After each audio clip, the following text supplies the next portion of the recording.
Hey there, ketemu lagi di part 2 untuk week 11 ya. Jadi materi pertemuan minggu ke-11 bagian 2 ini adalah video bagian yang kedua.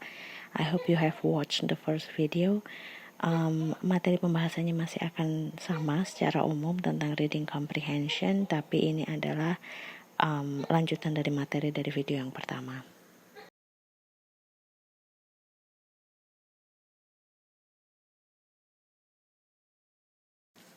Agendanya kita akan membahas jawaban dari practice 1 atau latihan 1 yang sudah Anda kerjakan, semoga sudah dikerjakan.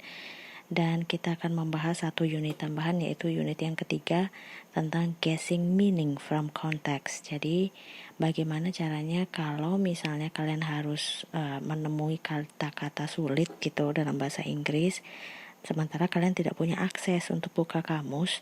Nah, caranya gimana supaya bisa menebak arti kata tanpa membuka kamus? Tujuannya apa? Ya supaya itu tadi, supaya kalian nggak terlalu terjebak dengan membawa kamus kemana-mana atau pusing kalau lupa isi data untuk buka kamus dan sebagainya. Ada tips dan trik yang bisa kita pakai. Okay, but before we begin, please watch the video on part 1. Kalau sudah lupa ya tonton lagi. Kemudian prepare your handout, dibuka kembali juga handoutnya pertemuan ke-11. Kemudian siapkan jawaban yang sudah kalian buat di practice 1 and prepare some refreshments. Mungkin kalian beli snack dulu gitu ya.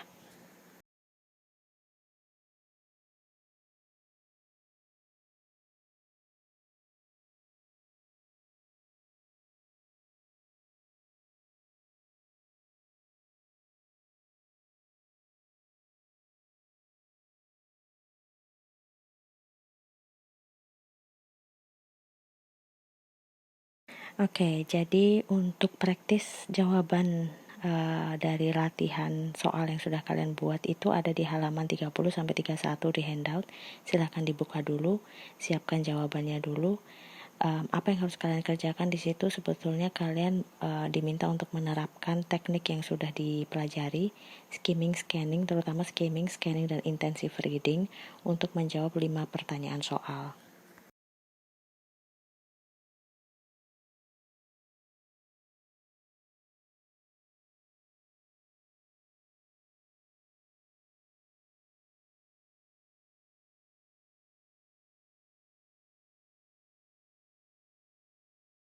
And these are the questions yang akan kita bahas nomor 1-5. Cara menjawabnya seperti apa itu akan kita bahas secara detail.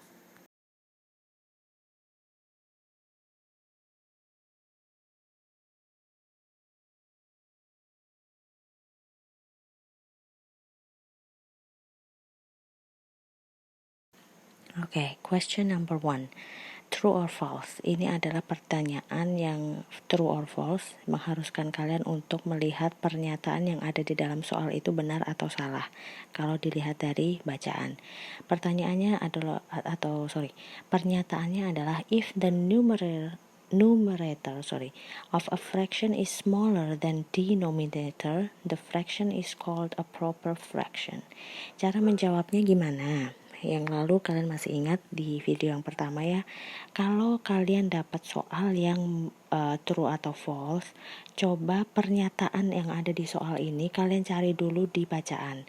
Oke, jadi pernyataan if the numerator bla bla bla sampai kata proper fraction itu cari dulu. Kalau sudah ketemu, sudah di mana letaknya? Yes, ada di baris ke-23 sampai 24.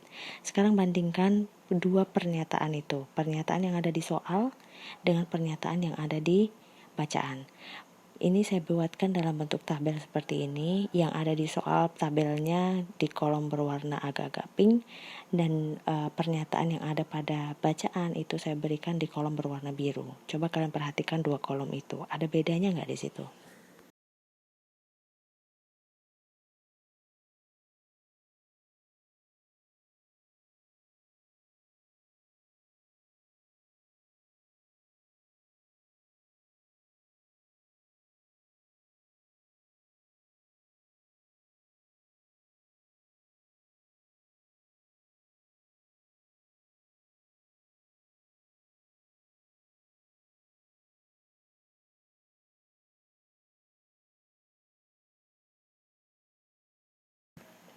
Oke, perbedaannya saya berikan dengan yang dicetak warna merah tuh. Yang bacaan menggunakan kata less than, sementara di pernyataan soal itu menggunakan kata smaller than.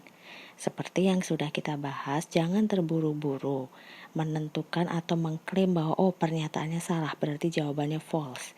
Sabar dulu, lihat dulu dua bedanya itu antara kata less than dengan smaller than. Itu sinonim bukan? Ternyata sama artinya. Kedua pernyataan itu adalah sinonim. Smaller than itu adalah sinonim dengan less than, mempunyai makna yang sama. Artinya berarti dua pernyataan itu sama sebenarnya, cuman pakai kata yang berbeda saja. So the answer is true.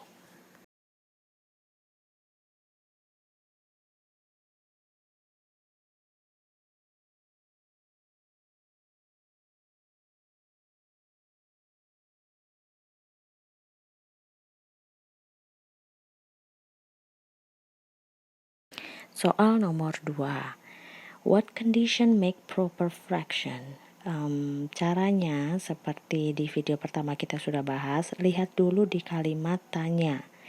Kalimat tanya yang dipakai adalah what. Artinya jawaban Anda akan berisi entah itu nama orang, nama pelaku, atau definisi dari sesuatu.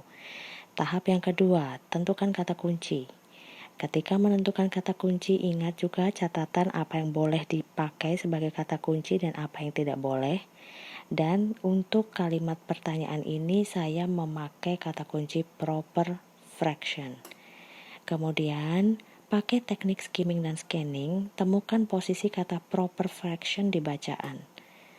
Kalau sudah ketemu, kalimat yang mengandung kata proper fraction itu ada di baris ke-23 sampai 24.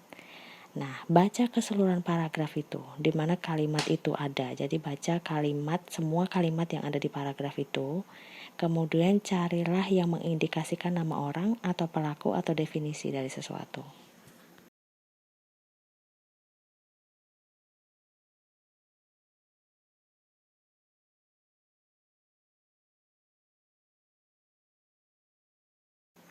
Oke, sekarang perhatikan cara menjawab soalnya saya buat juga dalam bentuk tabel. Pada soal ada kata what condition make proper fraction. Dan pada teks, if the numerator of a fraction is less than denominator, the fraction is called a proper fraction.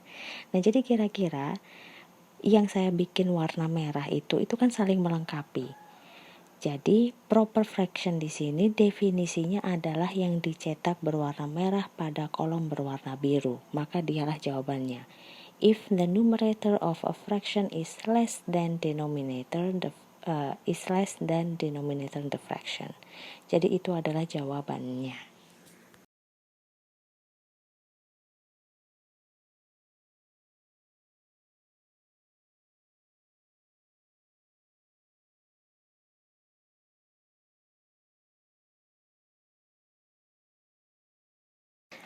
Lanjut, pertanyaan nomor 3. True or false lagi. Caranya sama seperti nomor 1 tadi. Oke, kalimat pernyataannya cari dulu di kalimat di bacaan. Apakah sama atau tidak?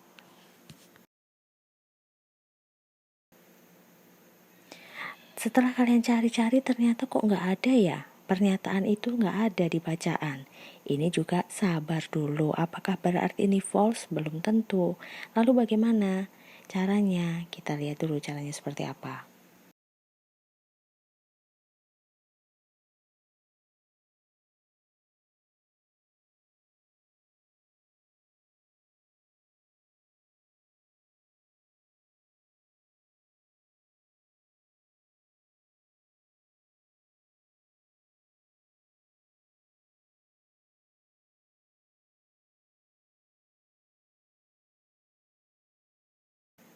Oke, nah true atau false nih.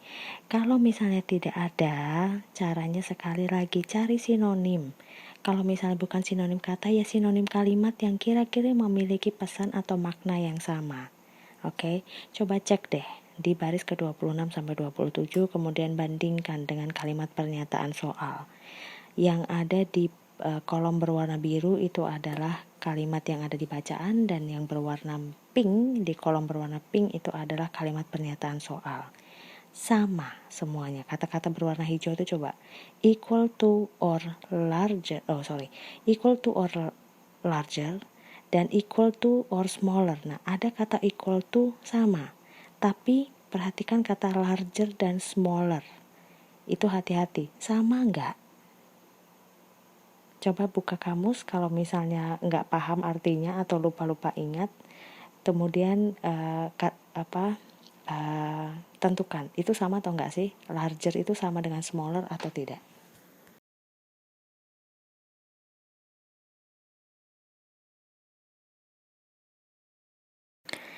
Nah, masalahnya adalah larger dengan smaller itu adalah padanan kata yang saling bertentangan. Larger itu lebih besar, smaller itu lebih kecil. Karena dua pernyataan ini saling bertentangan, maka jawabannya false.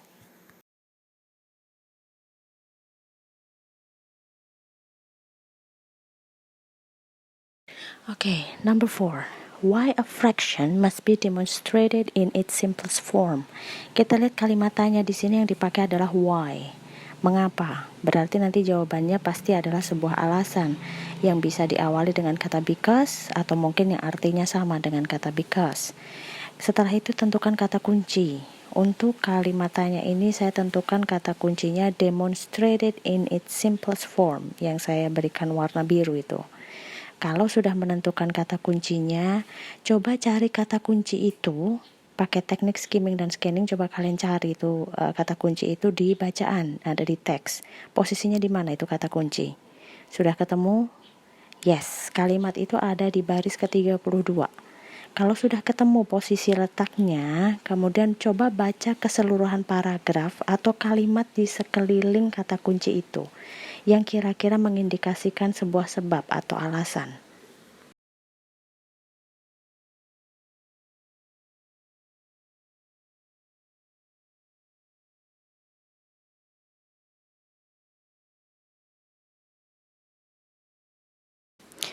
Alright, kalau sudah, coba kita lihat tabel yang sudah saya buat itu.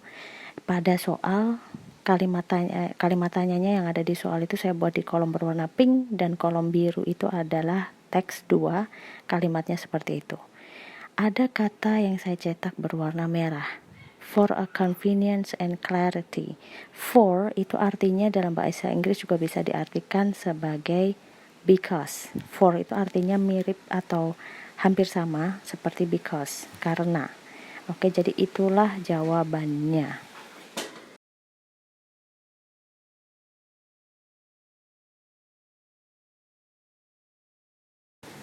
Okay, number 5. How to demonstrate a fraction in its simplest form. Kalimat tanya yang dipakai di sini adalah how.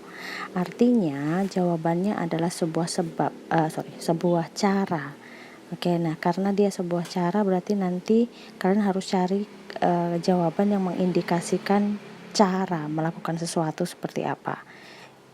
Kata kuncinya saya pilih juga di sini demonstrate in its simplest form. Sekarang cari lagi, saya rasa itu adalah kata-kata yang sama dengan yang nomor 4 tadi, jadi jawabannya juga ada di sekitar situ, di baris 32. Oke?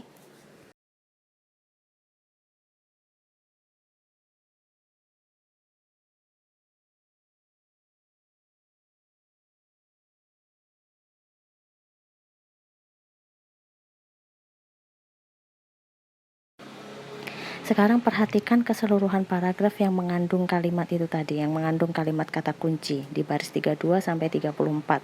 Kalimat-kalimatnya itu satu paragraf itu saya taruh di kotak gitu ya. Ada yang saya kasih tanda berwarna merah dan berwarna hijau. Nah, dalam paragraf itu kalimat soal ada di kalimat pertama yang warnanya merah. Itu adalah soal, kalimat soal. Ya kan? Nah, kalimat kedua yang warna hijau itu coba perhatikan baik-baik. Itu menandakan sebuah cara atau tidak? It must be reduced to its lowest term. Dia harus dikurangi menjadi jumlah terkecilnya. Nah, berarti itu mengindikasikan sebuah cara kalimat itu. Artinya itulah jawabannya yang berwarna hijau. It must be reduced to its lowest terms.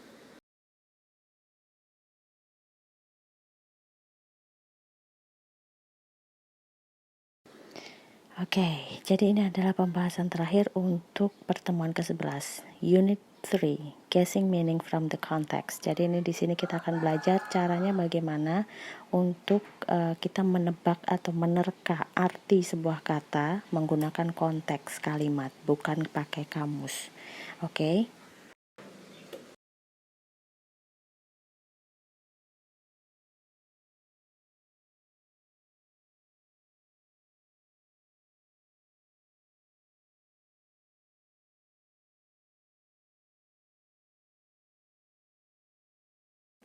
Oke, untuk membahas tentang ini kalian diharapkan sudah mengerjakan pre-activity yang ada di handout itu ya. Pre-activity-nya ini jawabannya ini semua yang sudah ada di sini. Jadi kalian bisa lihat ordinary itu artinya biasa, distinguish itu artinya membedakan, omit itu menghilangkan, dan proceed itu artinya berada sebelum. Dan sinonimnya itu ada di sebelah kanan itu semua. Oke. Nah, sekarang saya mau tanya, ketika kalian mengerjakan soal ini, kalian buka kamus nggak? Pasti sebagian besar iya. Nah sekarang gimana kalau suatu saat nanti misalnya kalian nggak punya akses untuk buka kamus, kalian lupa atau mungkin memang ujian misalnya yang mengharuskan kalian tidak membuka kamus. Nah itu caranya bagaimana? Itu kalian harus guess the meaning from the context. Jadi kalian harus tebak arti kata itu berdasarkan konteks kalimat kanan kirinya. Nah itu caranya seperti apa?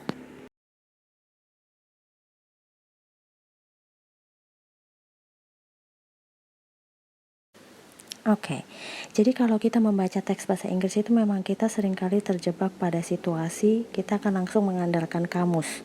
Setiap kita menemukan kata-kata sulit yang nggak tahu artinya, kita pasti akan langsung buka kamus. Padahal sebenarnya ada caranya. Nah caranya seperti apa? Saya nggak bisa berikan secara teori aja, tapi lebih mudah kalau kita pakai praktis atau latihan penerapannya.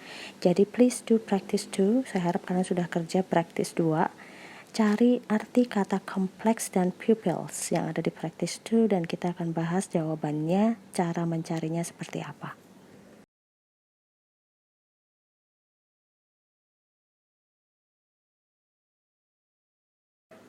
Oke, ini teksnya ya, teksnya dan dua kata yang saya minta kalian untuk cari artinya sudah saya cetak berwarna biru, kompleks dan pupils. Coba cari artinya dengan kalian lihat kalimat di sekelilingnya.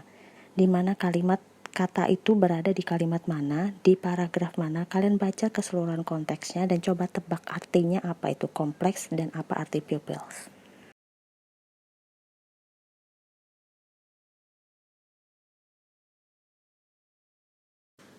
Oke, now kita akan cari arti kata dari kompleks. Dia berada di paragraf ini, satu paragraf ini, saya sudah potong. Oke, cara pertama untuk mencarinya adalah coba tebak dari cara pengucapannya. Kompleks. Pernah dengar nggak bahasa Indonesia kata kompleks? Pastinya pernah kan? Artinya apa kalau dalam bahasa Indonesia? Yap, dalam bahasa Indonesia arti kata kompleks itu rumit, gitu kan. Nah jadi dalam bahasa Inggris juga sama, kompleks. Nah jadi ini cara pertama. Kadang-kadang bahasa itu kan bahasa Inggris itu sudah banyak diturunkan ke dalam bahasa Indonesia. Jadi kalau kalian mungkin ketika kalian mengucapkan kata itu dan kalian kayaknya familiar, pernah dengar dalam bahasa Indonesia, coba kalian ingat-ingat kata apa dalam bahasa Indonesia yang pengucapannya mirip dan kadang-kadang itu artinya sama. Oke, itu cara yang pertama dengan menebak menggunakan cara pengucapan. Cara yang kedua, perhatikan kalimat di mana kata kompleks itu berada. Oke, sekarang kita baca sama-sama kalimatnya. Learning mathematics has become a necessity for an individual's full development in today's complex society. Ada kata learning mathematics. Jadi kalimat ini, paragraf ini secara inti adalah membicarakan tentang learning mathematics, belajar matematika. Sekarang perhatikan kata-kata lain yang ada di sekeliling kata kompleks. Ada kata development, artinya perkembangan. Today's, masa kini atau masa modern, dan society atau masyarakat. Coba kalian berdasarkan konteks itu, ada kata perkembangan, masa kini, masyarakat, terus ada kata kompleks. Kira-kira apa ya maknanya kalau kalian boleh sambung menyambungkan gitu, bisa ditebak kira-kira? Kita bisa artikan dia rumit, boleh juga dinamis, masyarakat modern dinamis, itu kan nyambung kan. Nah, itu cara yang kedua. Jadi dengan kalian tebak-tebak berhadiah istilahnya berdasarkan kalimat dan kata-kata di sekeliling kata kompleks, itu kalian akan bisa menebak sebenarnya arti kata kompleks itu apa.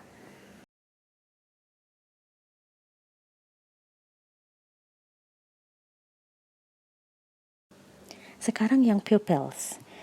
Paragrafnya juga saya sudah potong. It is a fact that despite its utility and importance, mathematics is perceived by most pupils as difficult, boring, not very practical, abstract, etc. And its learning as required as special ability that is not always within everyone's reach. Perhatikan kalimat di mana kata pupils berada, itu tadi sudah kalian lihat dia posisinya di mana. Ini masih membicarakan tentang belajar matematika. Sekarang perhatikan kata-kata yang ada di sekeliling kata pupils. Ada kata perceived, dianggap, artinya dianggap, diterima atau dipandang. Ada kata difficult, sulit, boring, membosankan, not very practical, tidak praktis, dan abstract. Nah, itu coba kalau kita sandingkan semua kata-kata itu. Coba deh, ini membicarakan belajar matematika. Matematika diterima oleh titik-titik-titik sebagai sebuah mata pelajaran yang sulit, membosankan, tidak praktis, abstrak. Berarti kira-kira titik-titik itu paling pas diisi dengan apa? Pasti dia adalah subjek atau pelaku yang menganggap bahwa matematika itu sulit, menganggap matematika itu membosankan, tidak praktis, dan abstrak.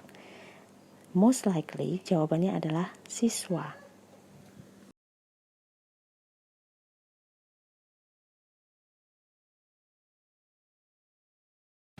Oke, sekarang coba lagi di practice 3. Di sini saya akan berikan jawabannya aja ya. Saya nggak akan bikin analisis seperti tadi karena penjelasannya panjang dan toh kita memakai cara yang sama dengan cara yang kita pakai sebelumnya.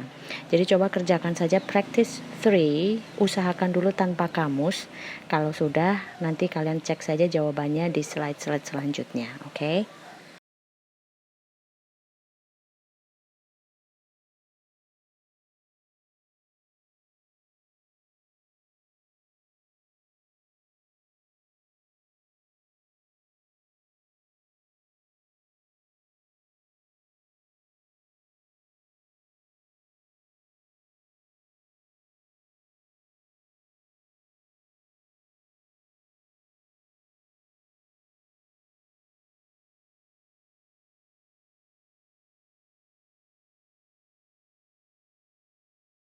Okay, so I hope you have got all of your answers right. Semoga semua jawabannya benar. Kalaupun tidak benar ya latihan lagi, dicoba lagi.